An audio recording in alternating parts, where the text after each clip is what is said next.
Salut à toi et bienvenue, cette fois-ci avec le sourire pour débriefer un match du Paris Saint-Germain, un mardi soir, un mercredi soir, j'avais perdu espoir, ça rime, c'est magnifique. Mais en tout cas, voilà, on a l'habitude des déconvenus, cette fois-ci, je vous retrouve quand même avec un certain plaisir. Parce qu'on a eu enfin une réponse, une réaction, du moins un début de réaction qui est assez prometteur, qui peut commencer à forger l'état d'esprit d'un groupe soudé, comme on a pu voir lors du Final 8. Voilà, j'en perds déjà ma prononciation. J'ai eu encore une fois, comme pour face à Leipzig, des émotions pendant tout ce match, pendant les 90 minutes. On a eu un vrai beau spectacle de Ligue des Champions, avec du suspense, avec de l'engagement, du vice, des coups, quelques gestes techniques qui nous ont régalé. Je repense aussi à ce piqué de Cavani qui aurait pu presque nous éliminer. Donc voilà, encore une fois, un scénario de dingue autour du Paris Saint-Germain. Pour une fois, j'ai envie de dire, il est plutôt favorable à nos couleurs rouge et bleu. Petit retour au niveau du score, 3-1, voilà pour Paris, un doublé de Neymar. Et ça fait encore plus plaisir, voilà, de le revoir goûter au but, d'être décisif, c'est exactement ce qu'on attend de lui, tout simplement. On n'oubliera pas non plus le but contre son camp de Danilo qui faisait jusqu'ici un bon match, c'est dommage, même si on va en reparler de cette organisation défensive, il y a des choses à redire. Et enfin, un but à l'arrache, mais qui n'est pas à banaliser et qui symbolise vraiment le caractère de cette équipe qui n'a rien lâché du début jusqu'à la fin. Un but du capitaine Marquinhos, qui marque de plus en plus de buts. On va s'y attaquer directement à cet aspect défensif qui ne me convainc toujours pas. Ok, on a pris qu'un but, on a gagné le match, face à Leipzig, on n'a pas encaissé de but, mais on ne fait que subir. Et vraiment, si tu as un petit peu plus d'adresse, ne serait-ce que pour l'action de Martial qui est face au but, il y a un beau retour de Florenzi, mais normalement ça ne devrait pas suffire. Voilà, Navas n'a même pas eu à vraiment s'employer lors de ce match, ok.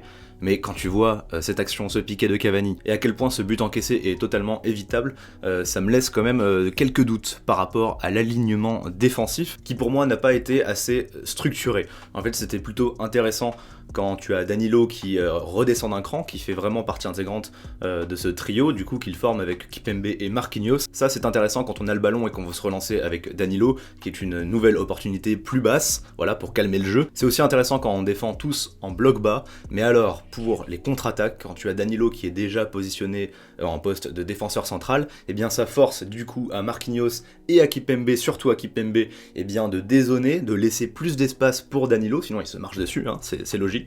Et puis finalement t'as Danilo qui est une véritable charrette, même s'il fait un bon match, hein, il est grand, il met de l'impact, il a fait de bonnes récupérations, mais sur les replis défensifs, vous ne pourrez pas m'enlever le fait que voilà, c'est une sacrée charrette, et que lorsque tu as Kimpembe qui dézone, qui du coup est assez proche de Diallo, et bien finalement ça laisse un énorme creux, un énorme vide, et c'est justement sur ce genre de situation que Manchester United aurait pu nous punir. Heureusement, ça ne s'est pas concrétisé, alors on va arrêter de remuer perpétuellement le couteau dans la plaie et chercher la petite faille. Pour une fois, je suis assez satisfait, je dois le dire, de ce contenu européen, même si je trouve qu'on a tellement bien commencé ce match. On était appliqué comme face à Dortmund. On a commencé à monter assez haut, à presser offensivement et à marquer d'entrée de jeu. Rien ne semblait pouvoir nous arriver. Et puis tu as eu ce premier fait de jeu avec l'embrouille Fred-Paredes. Alors Paredes, il doit jouer le coup. Évidemment qu'en vrai, il a pas trop mal. Il doit jouer le coup. Fred sort de son match, lui met un coup de tête. Évidemment que Paredes doit tomber, c'est dans le jeu.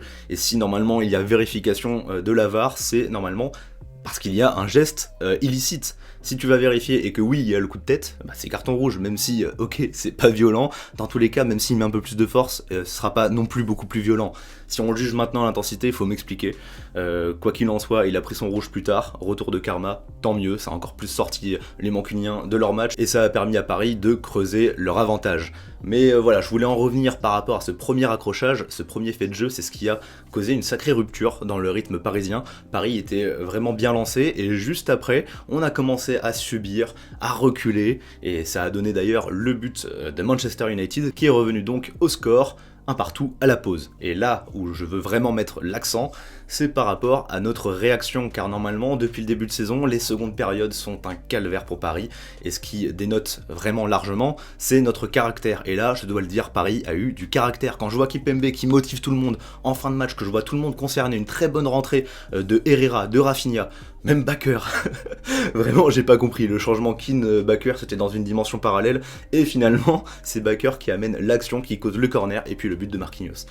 incroyable. Il faut bien que les changements farfelus de Tuchel parfois jouent en notre faveur. Heureusement, ça tombe aujourd'hui. C'est un petit peu triste pour Di Maria. Pour le coup, je comprenais qu'il démarre sur le banc. Je pense que j'aurais pris la même décision pour favoriser Keane dans l'axe qui, à lui tout seul, pèse sur la défense. Je le dis tout le temps et j'ai l'impression que je parle d'un bulldozer. Ok, c'est pas très flatteur pour un attaquant, surtout que là, il a été plutôt fantomatique, il faut le dire, mais le simple fait de le faire occuper un espace, tu as deux défenseurs centraux qui vont être obnubilés par lui, par l'espace qu'il occupe, par les espaces qu'il libère. C'est pour ça que Icardi, notamment, est très intéressant au niveau de son placement dos au but. Et là, ça n'a pas manqué, Mbappé et surtout Neymar ont eu beaucoup d'espace sur les côtés, en début et surtout en fin de match. Bon, voilà pour ce débrief à chaud. Paris a pleinement son destin entre les mains, entre les pieds contre Başakşehir. Il ne faudra pas non plus les sous-estimer et tomber dans un match piège. Il faut au minimum un match nul pour se qualifier et avec une victoire on peut même viser la première place. Allez, on se quitte avec le sourire, même s'il faut pas prendre la confiance non plus.